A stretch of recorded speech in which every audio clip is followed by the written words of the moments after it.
Hare Krishna. Welcome to this evening's Bhagavad-Gita class. We are reading from Bhagavad-Gita as it is, and we are in chapter 1, observing the armies. And today we'll be reading the verse 42. doṣair te kula-ghnānāṁ varṇa-saṅkara-kārakaiḥ utsādyante jāti-dharmāḥ kula-dharmāś śāśvatāḥ. Word by word meaning. doṣair, by such faults. etaiḥ, all these. kula-ghnānāṁ, of the destroyers of the family. varṇa-saṅkara, of the unwanted children. kārakaiḥ, which are causes. utsādyante, are devastated. jāti-dharmāḥ, community projects. kula-dharmāḥ, family traditions. cha, also. śāśvatāḥ, eternal. Translation and purport by His Divine Grace A.C. Bhaktivedanta Swami Srila Prabhupada. His Divine Grace A.C. Bhaktivedanta Swami Srila Prabhupada ki jai. Translation. By the evil deeds of those who destroy the family tradition and thus give rise to unwanted children, all kind of community projects and family welfare activities are devastated. Purport. Community projects for the four orders of human society combined with family welfare activities as they are set forth by the institution of sanātana-dharma or varṇāśrama-dharma as designed to enable the human beings to attain his ultimate salvation. Therefore, the breaking of sanātana-dharma tradition by irresponsible leaders of society brings about chaos in the society. And consequently, people forget the aim of life, Viṣṇu. Such leaders are called blind, and persons who follow such leaders are sure to be led into chaos. Om ajnana timirandhasya jnananjana shalakaya chakshur unmilitam yena tasmai Shri Gurve namaha. Shri Chaitanya manoabhishtam sthapitam yena bhutale swayam rupa kadamayam dadati swapadantikam. Vandeham Shri Guru Shri Utpadakamalam Shri Gurun Vaishnavamsha Shri Rupam Sagrajatam Sahagana Raghunathanvitam Tam Sajivam Sadvaitam Savadutam Parijana Sahitam Krishna Chaitanya Devam Shri Radha Krishna Padan Sahagana Lalita Shri Vishakha Vitamsham. He Krishna Karuna Sindhu Dina Bandho Jagatpate Gopesha Gopika Kanta Radha Kanta Namastute Tapta Kanchan Gaurangi Radhe Vrindavaneshwari Vrishabhanu Sute Devi Pranamami Hari Priye Vancha Kalpatrubhyasya Kripa Sindhubhya Cha Patitanam Pavnebhyo Vaishnavebhyo Namo Namah. Jai Shri Krishna Chaitanya Prabhu Nityananda Shri Advaita Gadadhar Shri Vasadi Gaur Bhakta Vrinda. Hare Krishna Krishna Krishna Hare Hare Hare Ram Ram Ram Hare Hare. Namam Viṣṇu Padai Krishna Preshthaya Bhutale Srimate Bhaktivedanta Swaminiti Namine. Namaste Saraswati Deve Gauravani Pracharine Nirvishesha Shunyavadi Paschatya Desha Tarine.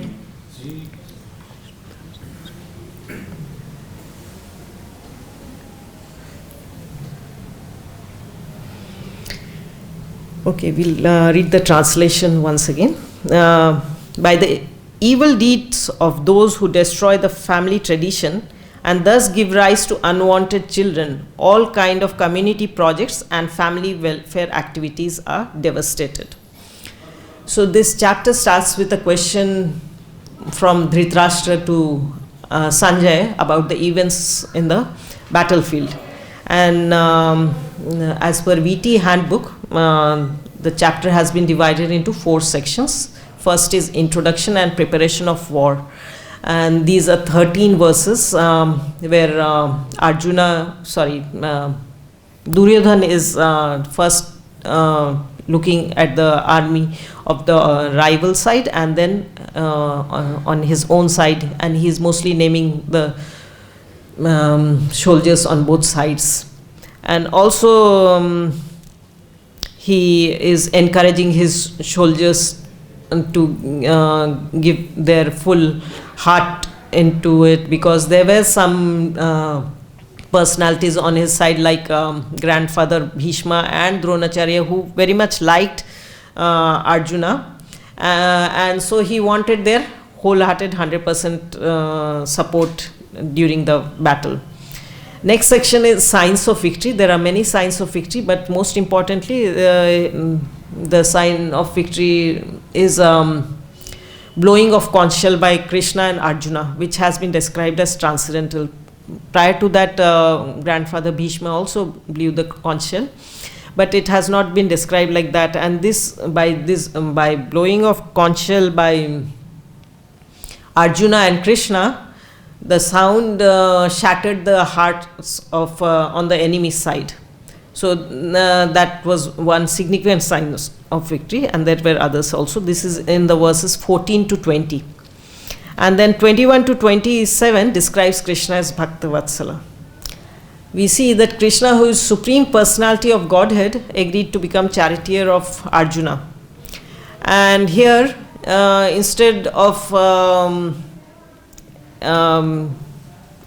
just being the Supreme Lord, who is actually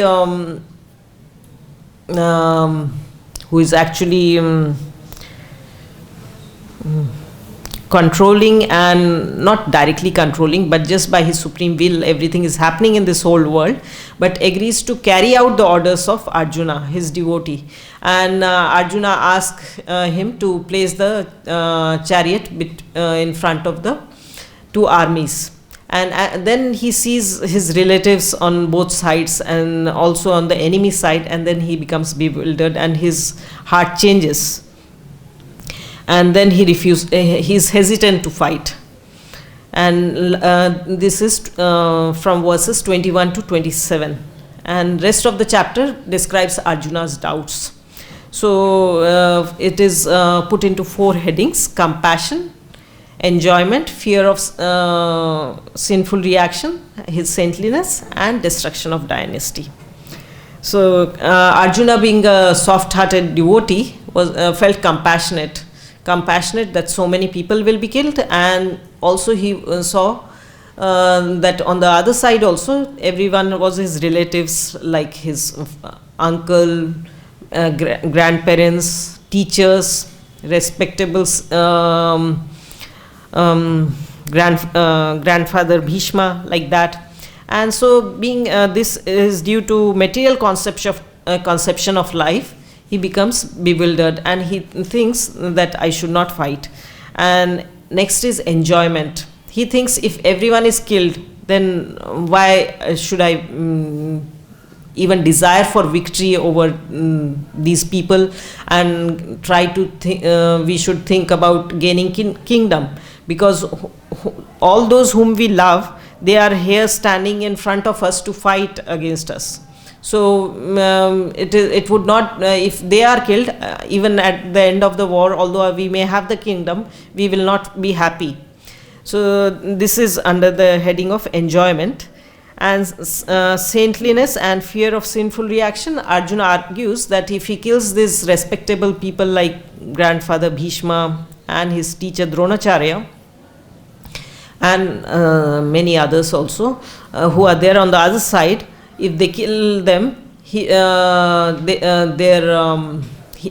will incur sinful reactions.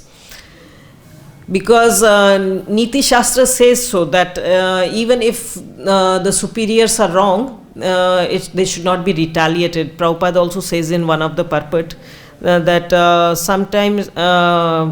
sometimes even if the superior is chastising where the other person may not have been on the wrong side, but he should not retaliate. They are always in a respectable position. So according to Niti Shastra, whatever he is saying is right, and destruction of dynasty is what we are discussing now. It starts from verse 39 and goes up to 42, which we are reading today. This destruction of dynasty, and next verse, actually tomorrow's verse, he says also, this I have heard. So he is not saying what he thinks himself on his own. It's not his mental concoction. But it is as per moral codes, Niti Shastra he is talking, and they are reasonable, they sound logical. So he says, he is describing from verse 39 that when the elders of the family are killed, then family traditions will be lost. And then people will engage in irreligion. The men in the family are killed in the battlefield, and then the women are left unprotected, and they will think, okay, they'll have no option but to get into irreligious habits, and which will lead to next verse says the women will be polluted, means become unchaste, and they will give rise to varṇa-saṅkara, which means unwanted progeny or illicit child.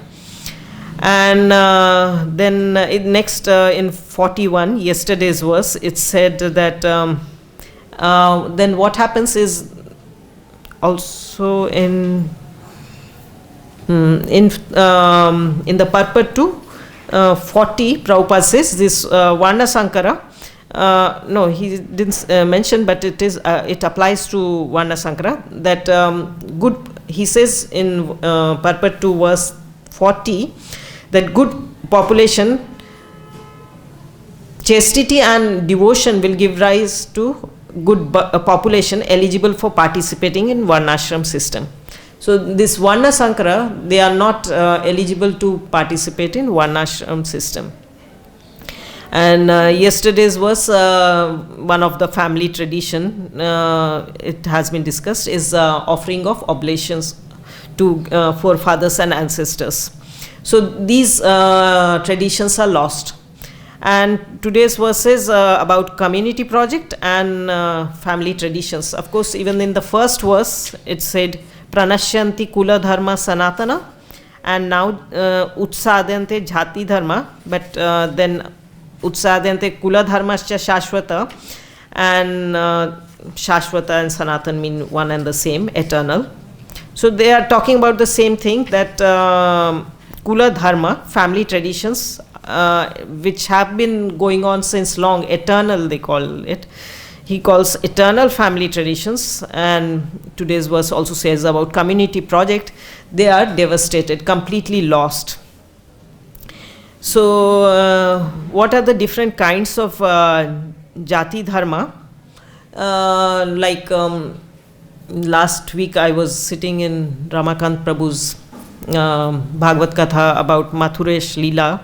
So he was saying there are some communities, and like Agarwal community, he named several, but he said about Agarwal community, they are very charitable. They are business class people, they have money, and they are very charitable. So in India, there are some communities who have money, and they engage in welfare works, like they make community hall where people can get together and have cultural gatherings.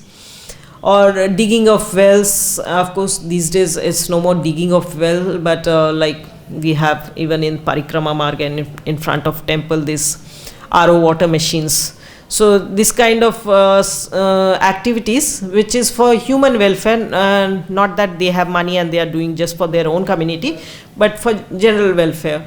And also like in the time of this pandemic, we saw that suddenly everything was brought to halt, and in India there are many, I mean they must be everywhere, but this poor class of people like daily wages labor, even the work stopped, and even the auto drivers, rickshawalas, because everything was stopped, they didn't have business.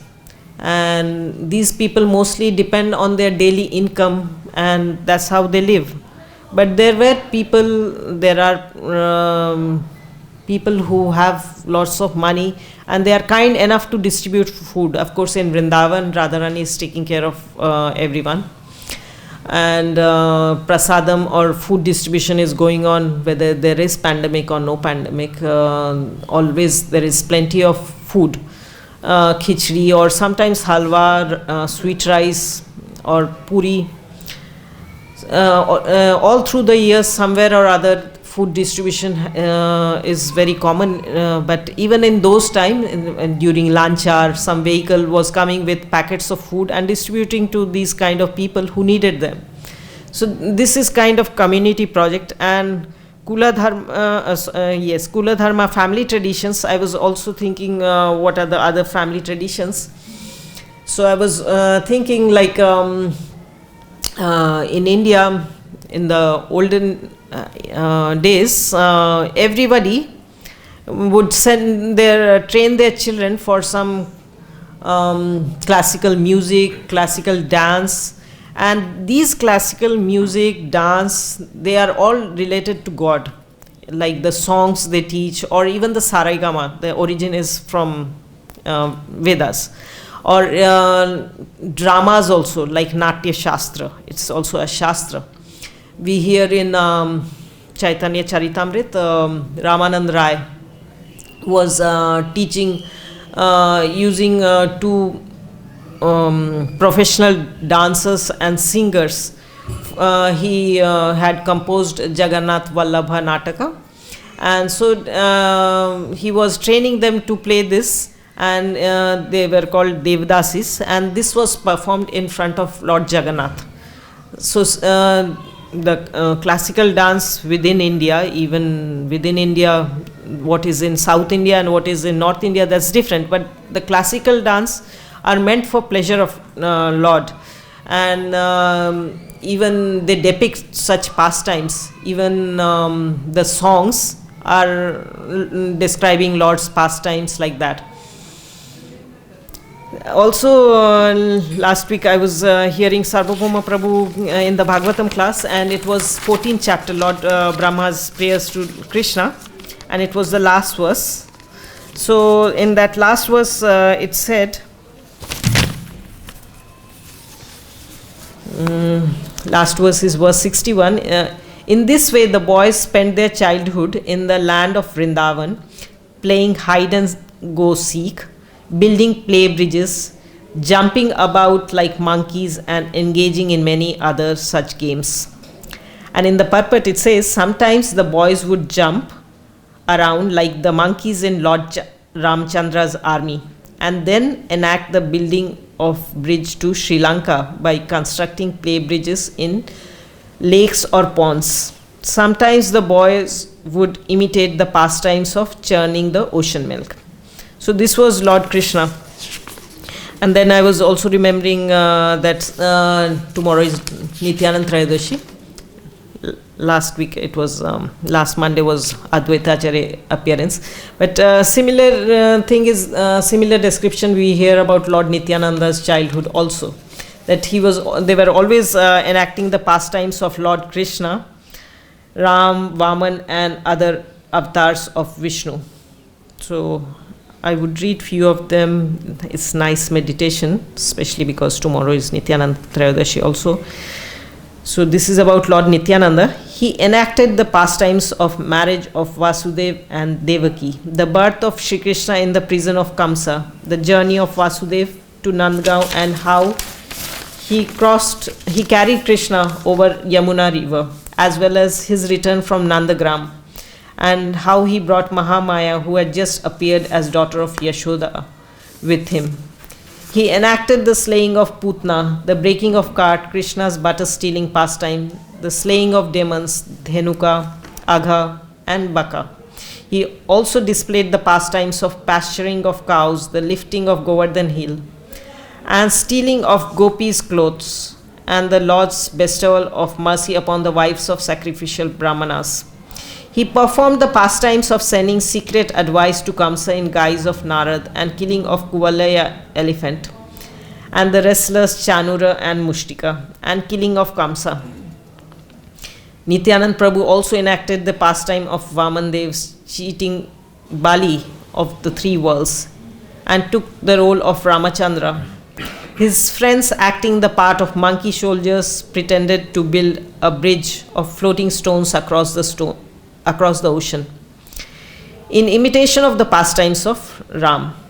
Once Nityanand took part of Lakshman and, bow in hand, would storm the palace of Sugriva. Once he took the part of Rama himself, enacting the pastimes of breaking Parshuram's pride. Once, taking the role of Lakshman, he pretended to kill Indrajit and soon hit by powerful arrows of Ravan, the demon king, he fainted. And we know that he was not just like acting as if he fainted, it looked like he has really fainted or lost life. But then the children remembered that, thereafter what happens is they brought the medicine. So other children remember, and they do that they would enact the pastime of having the medicine from Gandhamadan hill brought by Hanuman, and would recover from his wound after receiving the medicine. So I was thinking, how is that these children, Lord Krishna, of course Lord Krishna was not enacting his pastimes, but Nityananda was enacting all, and in almost all childhood, not all, there are so many, but still so many pastimes are described. Childhood pastimes and even later pastimes are described, and even it's not just Krishna, but Bali Maharaj, Varavatar and Ramachandra. So, and because they are kids, monkeys are very popular in both the names. They are playing like monkeys, that comes both, that description is there in both the places. But I was also thinking how they knew about it, because they must have heard their parents when they, and it was in those days it was all joint family, and there were so many members in the family. So among themselves also, what they talk or what they tell, what stories they tell their children at bedtime is all these stories from Ramayana, Mahabharata or Puranas, or it can be some more which have some moral teachings. So this is what they heard all day long. And like Prabhupada also says, it was very common in the past that anybody would get together, they would discuss about characters in Ramayana and Mahabharata. They were not discussing politics or anything else. And because if they were told only at the bedtime, and because if they were told in the night when they would fall asleep, then they would know the things somewhat and how much attention is there while before going to sleep. They would not remember so well. They must have heard it over and over again. And even those days there were no television, but there were dramas like theater performance, if not theater performance in the old age, but some gathering. And then when there were drama, they were playing, they must have watched the elder members or even the children enacting these pastimes. That's why they knew it. And it's not just Lord Nityananda knew, his friends knew. Similarly about Lord Krishna, his friends also knew, because this was common family tradition. Everywhere they would talk only these things and not discuss about politics or what's going around in another household, backbiting or discussing other family problems. It was God-centered life. And even Prabhupada is saying in one place, in the olden days in India, people were not very much concerned about earning money. Even those who are poor, they were satisfied with whatever God has given them, their economic situation. They were not just working hard to improve their economic situation. They were satisfied, and they were religious. They knew that whatever we have got is by our past karma. That cannot be changed, and what we can change is our future. And so let us lead a moral life and religious life, pious, and not be irreligious or atheistic, which is becoming more common now in India also, that people have started to think that only if they have more money and more things to satisfy their senses, then they'll become happy, and this is the ultimate goal of human life. Whereas what Prabhupada says in this purport is the goal of human life is Viṣṇu. Of course, Prabhupada says nothing on his own. He says based on Shastra only. In Viṣṇu Puran also it says varṇa-saṅkara-kārakaiḥ purushena para puman Viṣṇur aradhyate pantha nanya tattosha karanam. The translation is, the Supreme Personality of Godhead, Lord Viṣṇu, is worshipped by proper execution of prescribed duties in the system of varna and ashram. There is no other way to satisfy the Supreme Personality of Godhead. One must be situated in the institution of 4 varnas and ashramas. Human society is meant to follow strictly the varṇāśrama-dharma, which divides the society into 4 social orders, which is Brahman, Kshatriya, Vaishya and Shudra, and 4 spiritual orders, which is Brahmacharya, Grihastha, Vanaprastha and Sannyas. But goal of all these is to satisfy Lord Viṣṇu, who is the only true objective in human society. Same idea is also said given in Srimad Bhagavatam 1-13, where Sutta Goswami says, Ata Pumabhir Dvija Shrestha Varna Ashrama Vibhagasha Swanutishtasya Dharmasya Samsiddhir Haritoshanam. O best among the twice born, it is therefore concluded that the highest perfection one can achieve by discharging the duties prescribed for one's own occupation according to caste division and orders of life is to please the personality of Godhead. Because after passing through many forms of different species of life, we have attained the human form of life. And what does the Shastra says? That this is a unique opportunity. After many millions of lifetime, having passed through different species, this evolutionary cycle, we get this, and so we should value it, and we should not lose this opportunity. And what is unique about this life is that it provides us an opportunity to go back to Godhead and get out of the cycle of repeated birth and death. We can see that whether somebody is rich or poor, or from whichever country or whatever economic background, or whether one is intelligent or fool or good looking or bad looking, but 4 problems are common to everyone: Janma, Mrityu, Jara, Vyadhi.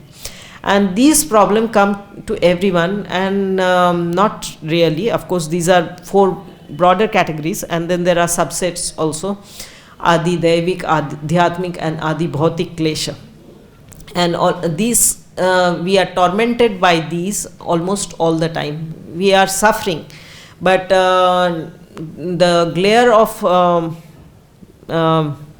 modern civilization or material advancement makes us forget this, and we think that if the things were little different, if I am poor, if I was rich, then there would be less difficulties, or I would be happy. But even the rich people, they have problems in life and they become frustrated. And then like it says, dharma, artha, kam, moksha. So by following dharma, one gets artha, and then he satisfies his kam, desires and sense gratification, and finally being frustrated, they start to desire for moksha. But these days people have become so mad after sense gratification that they are not even thinking of moksha. It's only artha and kam. They want to earn more and enjoy sense gratification. But the aim of life is Viṣṇu. And this, what Prabhupada is talking in this verse, is people forget the aim of life, Viṣṇu, and such leaders are called blind, and one who follows such leaders are sure to be led into chaos. This is from teachings of Prahlad Maharaj. Na te vidu swarthagatim hi Viṣṇu. That people do not know that it is in their self-interest to surrender to Viṣṇu. Andha yatha andheir upagiyamananas. So blind following the blind. So this verse says, and this is also talking about the materialistic person. Persons who are strongly entrapped by the consciousness of enjoying material life, and who have therefore accepted as their leader or guru a similar blind man attached to external sense object, cannot understand the goal of life is to return home, back to Godhead, and engage in the service of Lord Viṣṇu. As blind men guided by another blind man miss the right path and fall into a ditch, materially attached men led by another materially attached man are bound by ropes of fruitive labor, which are made of very strong cords, and they continue again and again in materialistic life, suffering threefold miseries. So, we see in the life of Prabhupada also, from his childhood, he was attracted to Ratha Yatra. Even before he could get a formal Rath made, he was pulling, he made like a toy also, he was enacting Rath Yatra. And what he did in his childhood, we see what came up much later, that he could take Krishna consciousness to the whole world. And now Rath Yatra is not just limited to India, but all over the world. And it has become such a popular festival that it's not just one time, specific time of the year. Of course, that time many ISKCON centers do observe Rath Yatra, but not so much by time. But many centers are running Rath Yatra more than even once in a year, because it's very much attracting the attention of people, and thus making so many devotees. And even when it was first time held in San Francisco, everyone observed that this was so wonderful, and thereafter they declared a government holiday for this, which is incredible. But if Krishna wants, anything can happen. So and similarly, instead of children learning material education, if they are imparted these, they are given the teachings of Bhagavad-Gita and how to apply in their lives. Or we see like in Guru Puja, 2-3 kids are playing mridanga, because in Vrindavan there's opportunity and they are getting all devotees association. So such small kids have learned mridanga, and they are so enthusiastic to play mridanga, and they know nothing. They come in the morning with their parents, and from their childhood they see only deities and devotees around. This is a unique opportunity which nobody could have thought about, but Prabhupada started it, and he wanted this, and he wanted Gurukul also, which has some devotional aspects, teachings into the lives of children, because they are the future. And we see the children are also so happy, and they come for Guru Puja, they come for darshan, and they, for them these practices are so natural, they don't have to be forced into it, they love it. And here we see that even then there are like tomorrow also there is some cultural event, there also children will also participate.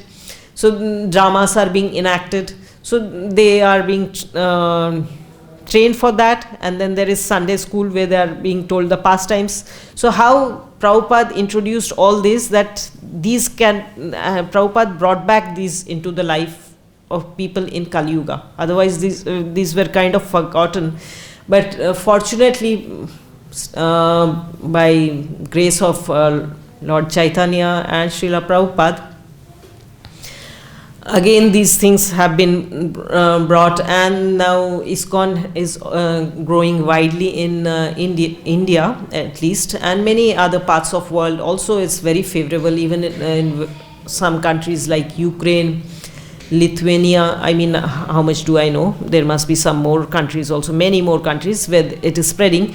But even not just men of Indian origin, but in Ukraine, it is their original people, even Lithuania. So they are taking up to Krishna consciousness very seriously and practicing this, and they are, what is the result? They are happy devotees.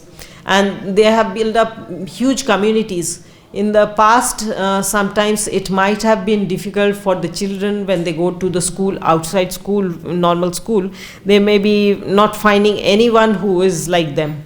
But now the community has grown so much, and there are schools specifically, but that's not there everywhere. But some places do provide such opportunity where there are devotee schools, where almost all the children are from devotee families. So they are also mixing up with the children who are devotees. So they are not feeling why, or they are not being teased by others, why you are like this or why you do like. In fact, they are also, while they are in the school also, their devotional aspects are growing because they are in the circle of devotees. So this is the fortune that has been brought by Srila Prabhupada. And yesterday we in Mukunda Dutt Prabhu's class, there was a long discussion about varṇa-saṅkara-kārakaiḥ. So this is important, although it's not the ultimate. Bhakti is ultimate. And in Purport to chapter 2 verse 13, I think Srila Prabhupada says varṇāśrama is stepping stone to spiritual life. So varṇāśrama, although it's not the goal of life, but it when as we heard that it says when people follow varna and ashram and dedicate their all their activities and give their results to Viṣṇu, they are getting purified. And even in Bhagavad-Gita it says yagyartha karmana anyatra loko ayam karma bandhana. When the activities are done for Viṣṇu, they are getting liberated. And so it's purifying, and slowly it will bring us to transcendental platform. Like even to get into transcendental platform, one must at least be in mode of goodness, then we can think of transcending the three modes. But if we are in the modes of ignorance or passion, we cannot suddenly jump to transcendental mode.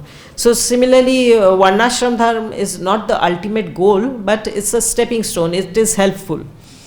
And with the destruction of dynasty, when irreligion predominates and it's spreading, so naturally it will lead to polluted women. That means women become unchaste, and then illicit children, and family traditions are lost, and thus it leads to destruction of dynasty. So as it Arjuna is going to say in tomorrow's verse that he has heard this. So he is not presenting his own thoughts, whimsical thoughts, but these are based on Niti Shastra, but there are higher principles. Here Krishna wanted the war, and that's why of course Arjuna was not ordinary person who would be bewildered, but he was put into such position by Krishna so that he could speak Bhagavad-Gita for welfare of all people to come. So I will stop here. If there are some comments, it's welcome.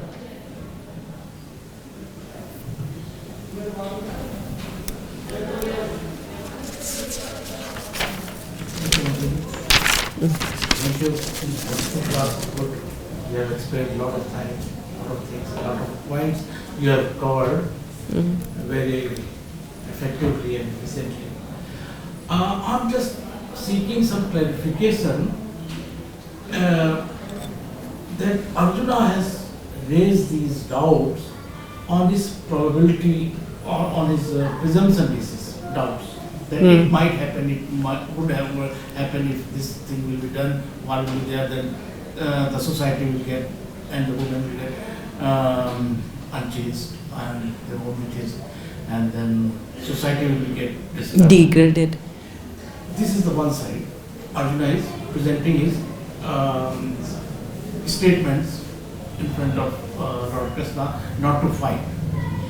While in Shastras, in Vedas, it has been already mentioned that this is Kali-yuga. And Kali-yuga is destined to be for the worst thing. No doubt we understand, we, as you have explained, and we have learned that by chanting and by doing Viṣṇu and all these things, we can save ourselves. But what do you suggest more, that how we can save these unclarities of Kali-yuga? How we can improve the society, because we are suffering that day by day our systems are getting down and down. Our kula-dharmāḥ and our whatever systems are going on, they are keep on degrading, declining every day, and it is not going upward. No doubt, ISKCON is there, and so many other spiritual organizations are there, and they are all saying the same thing, that do the bhakti. But they are saying or not saying, I am not disputing on that point. But effectively as a whole, is there improvement? Is there any improvement? Because Kali-yuga has already been declared that there will be more declines, downfall will be there. Yeah. You are getting my... Yeah, I do get, and I would say one thing is, you said Arjuna is presenting his presumption that these would happen, but I would say this is not presumption, these are the natural effects of all wars. It's not just because it was a dharma yuddha, whether religious war or irreligious wars, these are the effects. So it's not just presumptions, and it was not whimsical presentation. So one thing is, and apart from that, your question was that Kali-yuga is degrading and how to save it. So this is, it is said, Hare-nam, Hare-nam, Hare-namaiva kevalam, kalau nasteva, nasteva, nasteva gatir anyatha. So this is the only means, saying thrice means is stressing, and we are seeing the result. Although not that whole world has changed, but Prabhupada said that World War III would have happened. But because devotees are there, now at least it is, we are able to maybe postpone it. And Kali-yuga has started, but we see how long is Kali-yuga, 432,000 years. So it's, yeah, so we are, it's long way to go. Although we are feeling, yeah, it is degrading, but where it will reach, we cannot imagine. So it has a long way to go, and only this chanting of Hare Krishna Mahamantra, and because there are still saints in this world who are, apart from ISKCON also, big yogis, there are saintly people who desire for the welfare of the world. Because of them, they are praying hard, and they are like even when we chant, it's not just for our welfare. This is a sacrifice. It's called, whether it's japa or sankirtan yagya. It's a sacrifice, and it's a sacrifice not just for our well-being or our community, but it's for a whole world. And even like now, even in Vrindavan, they have started Harinam Sankirtan. Those who are hearing, they may not feel that they may be attracted to sometimes to the melody, or maybe attracted to the Mahamantra, maybe that will vibrate in their mind for 2 days and then forgotten.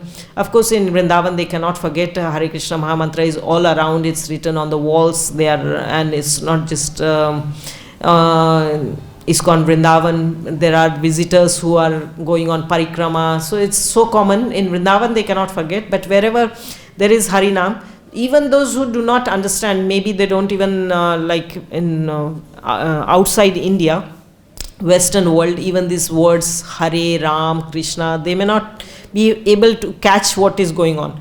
But just this transcendental sound vibration is purifying. And also like Prabhupada time, one time in Andhra Pradesh, there was severe drought, there was no rains for several years. And Prabhupada says, because there is so much irreligion, and if we perform kirtan, there will be rains. And they performed, and it did happen. So we may not see each and every, like these examples are there, and of course devotees practice this Harinam ISKCON movement, what it is doing, has changed lives of so many people. Like we hear somebody was going to commit suicide, but he then, as he was frustrated, he saw Bhagavad-Gita, which he received long time back and didn't care. He just put it in bookshelf. And then he thinks, okay, I was told read this and then all your doubts will be clarified, let me read it. And that changed their life. So how one book or hearing Mahamantra, where the seed was sown, we do not know. Even how we got into it, like Prabhuji was saying to Mataji, how they came to Krishna consciousness, how Krishna is acting in our lives. Every time we may not be able to perceive Krishna's mercy, but each and everything, whatever is happening, whether it's good or bad, like sometimes when we are a child, we need a slap. We don't understand what is good for us. So Krishna also may need to give us sometimes slight kick or slap. So it may not appear good what is happening to us, but the end result is always good. So ISKCON on the whole, what it is doing is also benefiting the whole world, as well as it's making, and best thing is it's making so many devotees, means it's changing the course of the lives of so many people. It's not that everyone will become pure devotee. It's quite a bit of, but we have got into the right path. It depends on our sincerity and determination to follow what we are hearing and the instructions. If we follow sincerely, we can see there are now the movement has been there for so many years, and we can see so many senior devotees, and not just senior by numbers of years they have spent in the movement. Sometimes they are here for very short period, but they make very quick advancement. It also depends from what they have from their previous life. Somebody may be devotee just first time in they have been devotee in the previous life and this life, and somebody may be devotees from many lifetimes. So even within our movement, we see some devotees, and they are so young, but from their childhood they were cultivated. But even by cultivation, everybody will not be same, but they have such sharp memories. That means they have executed such devotional practices over lifetimes. I was hearing Radheshyam Prabhu also was saying, like in his childhood also he was in the dolls. They were dolls, even the idols like Jagannath, Lakshmi, whatever they had. So these kind of dolls. So even their play. So they are devotees from many lifetimes. That's why there are differences even within ISKCON, and not that we can make anybody anything, but by our sincerity, if we practice, we can see the difference within our lives and others' lives also. And only the number, by the seeing the number also, and seeing the result that how ISKCON is growing within India and rest of the world also, we can see that these people have changed. So so many jivas, devotees are trying to save, and they have been able to save. It may not be their last lifetime, last birth, but at least they have got into right path. Like it is said, Salpam api asya dharmasya trayate mahato bhayat. In this lifetime, whatever this spiritual life, whatever we are doing, it will be carried over to next life. So it's not lost, even if sometimes devotees leave ISKCON. But we have seen they go and experience the outside world, and then they understand how, and they miss what the association of devotee, or they are able to perceive Krishna's mercy in their life, and how Krishna was taking care. Problems will be there whether we are devotee or non-devotee, but when devotees are practicing devotional service, then Krishna gives them intelligence and strength to forbear those difficulties also. Like it said, devotees' difficulties like the water contained in the hoof print of a calf, not even cow. So how small. Otherwise this world is samsara davanala. In the morning we are saying this the material existence is like an ocean. It's very difficult to cross over. But by Krishna's mercy, things become easy. And even if it doesn't become easy, Krishna will give us the strength to persevere. Like even in the lives of acharyas, even Srila Prabhupada or everyone, we see there were difficulties, there were challenges. Even though they were pure devotees, there were challenges. But and sometimes we are feeling that they are in very much difficulty, like bodily pain. We are able to perceive that, and we are thinking from our level. But they don't even feel that, because they have realized that we are not these bodies. We have only understood in theory, but they have realized, like even now, and last time also I had heard, and even this time I heard about His Holiness Jayapataka Maharaj. He was not well. I think he may be still in Chennai. He was taken to Chennai, and when he was taken, he was not in good shape. He had not taken food for 2 days. He had not spoken. But after 2 days, when he regained his consciousness, immediately he is asking, what's the time? And somebody told him it's 4:30. And he said, 5:30, I have a GBC meeting. He knew that 2 days have passed or 3 days have passed. He knew not that he asked what is the date. He just asked the time and he remembered.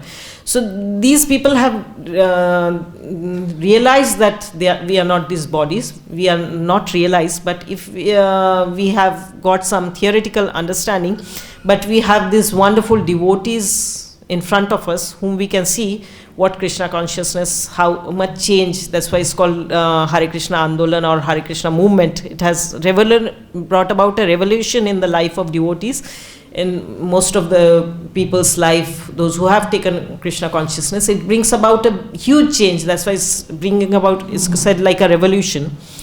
And it can bring about a change in our consciousness, and not just our individual consciousness, but it can bring about a change in the world situation also. And it is bringing a change, but we may not be able to judge always in tangible sense to prove some point.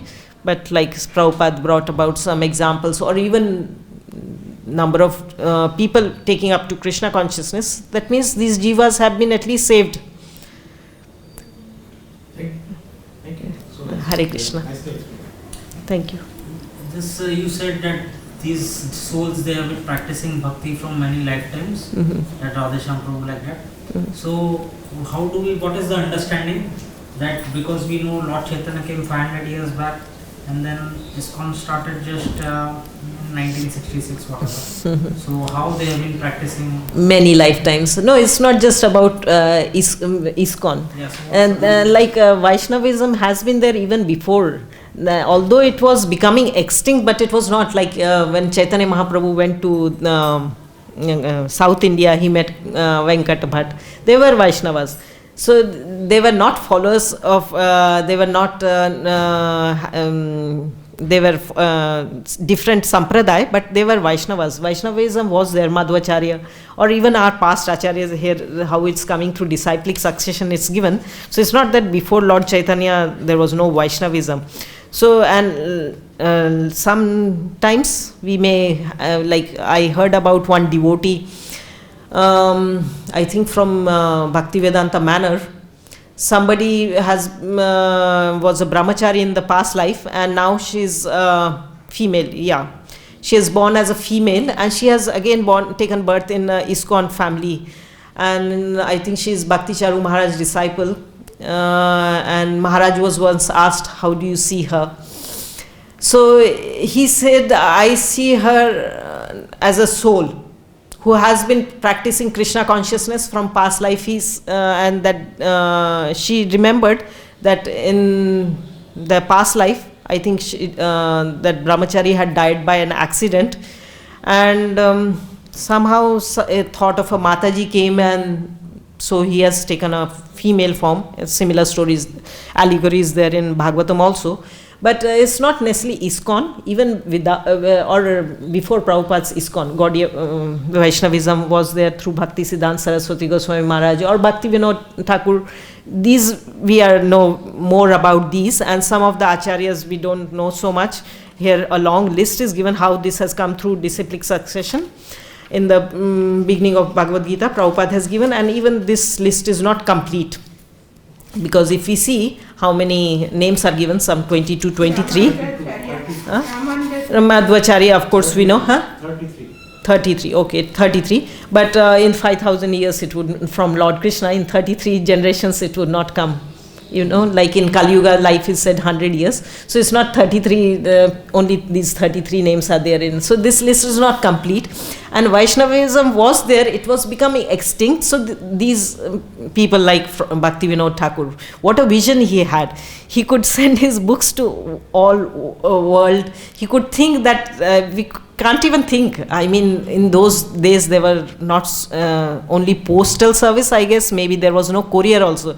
But even by post or whatever means, Bhaktivinoda Thakur, because of his position also, he could use and he could think that this has to spread all over the world, because Chaitanya Mahaprabhu has said, because he was a devotee, he had that firm faith, yes, it will be spread, and he sent his books to all over the world. So actually, I just named Radheshyam Prabhu like that, but he's not just one. There are so many devotees, so many wonderful devotees, like within our community also. We don't know what they are becoming, those who are small kids. We don't know what tomorrow they may be great leaders. And even if they are not prominent leaders who are holding some position or giving class or who is known by everyone, whom everyone knows that this is a great devotee. It's not the external which is important, their devotional practices. So these have been there even before Prabhupada, Bhaktisiddhanta Saraswati Goswami Maharaj, before that Bhaktivinoda Thakur, and his Guru Maharaj, Ramanujacharya and Madhvacharya are not so long ago. But even all the names mentioned here, we don't even know in details about all the names which are given here. So sometimes we identify so much with our family, but how many ancestors' names we know? We know our father's name, father's father, and how many generations we know. Similarly, about the disciplic succession, the chain, the names which are mentioned here, we don't even follow everyone's appearance and disappearance. We don't know in details, but they were how it has come through to our sampradaya, it's given here. But Vaishnavism was there, and so Radheshyam Prabhu also is mentioning that his parents also followed a very religious life, and like in India, it was very common in the olden days in the villages. People used to get up early in the morning. Whether they go there, maybe there was no Mangal Aarti, 4 o'clock Mangal Aarti, but getting up 4 o'clock in the morning was not a trouble. It was not a punishment or a new practice to be learnt. Everyone was doing it, and very naturally. Even if at old age they are not, when they have retired from their job, they don't need to go to office also, they get up. This is so natural. So things have, and over these few years, since Prabhupada also, or as many years we are living, we can see how society is degrading. We can't even think, like for us, getting up 4 o'clock, or there are devotees who are getting up much earlier also. It's austerity. But then for somebody who has been brought up in that lifestyle, this is not an austerity. And for them, anything it is said, it seems so natural. Yeah, we must follow that. And for us, anything, as we go on hearing about new rules and regulations, we think, oh, it's another new rule and regulation. It's such a trouble. So that depends on our upbringing. So I didn't mean that he belonged to ISKCON, but Vaishnav culture was there. So like that. In Bhagavad-Gita 6th chapter also it says, or even in 15th chapter, that mind carries, like the air carries aroma.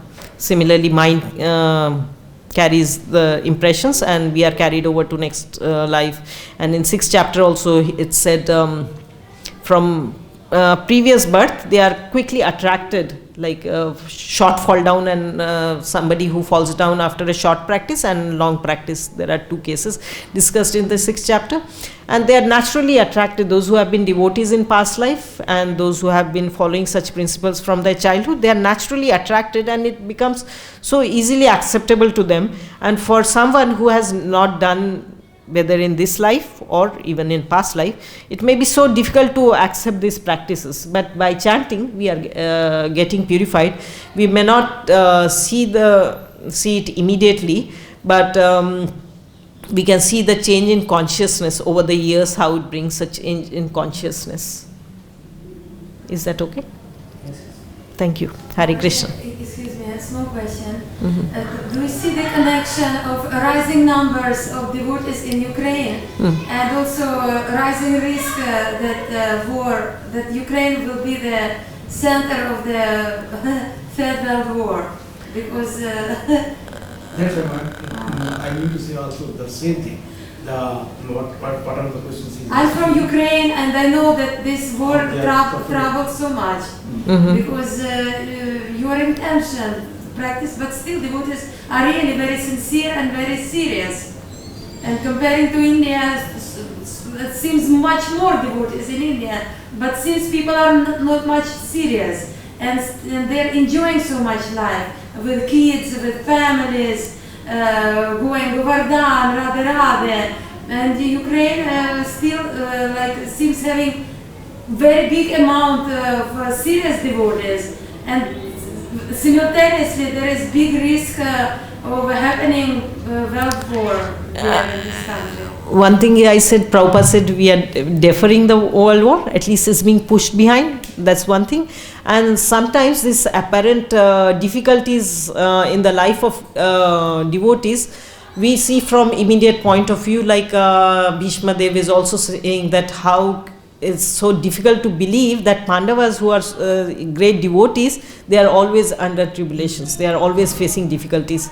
But this is a way to glorify devotees, and also devotees, how they persevere is because Krishna is giving them the strength and making them stronger in their conviction that even in spite of, and like this is teaching the whole world also, in spite of so much difficulties, like you said, they are more sincere in Ukraine. And even I have met so many devotees from Ukraine, they are so sincere and so nice. You are also so nice, devotee. Such sincere devotees, because when you understand the truth, otherwise we are so much enamored by the sense gratification that then we may forget. But if we are put into difficulty, then we are more likely to remember Krishna. So this may be Krishna's arrangement to remind us about him and not forget, although we are singing Samsara Davanala, but it's like a blazing forest fire, but Maya is also very strong and making us believe that it's not such a bad place. You can stay here for some time. There is so much advancement going on. Although ISKCON is saying this is a blazing fire, but it's not so bad. It's okay, or let us enjoy a little bit and okay, continue with our devotion. But maybe putting us into tribulation, Krishna is making us to hurry up the process, that be serious and see this is the face of the world, and you have to be more sincere and determined to get out, make this lifetime as your last birth. So slap of Krishna. Yeah, slap of Krishna, like parents when they are slapping we don't like, but when we grow up we understand. Similarly, difficulties in the life of devotees also, it's always Krishna is doing, is our well-wishing friend, like 529. He's well-wishing friend of all living entities, what to speak of devotees. Śāśvatāḥ. Yeah, that's how it ends peace. And that's why although there may be so much turmoil, devotees are in peace because they know Krishna is our well-wishing friend and nothing can harm us. Sometimes there may be harmed also, there may be difficulties, but maybe helped by other devotees, or with the difficulties their conviction and faith has increased. So that has, with those difficulties, if their Krishna consciousness has grown, although as an outsider we may be feeling that why Krishna is giving them, but if they were so much fed up with the difficulty, maybe they would have left and come to India. But they are also happy, they feel more stronger in their Krishna consciousness, or that makes them more sincere. That's why they are able to persevere and be there and increase the community there.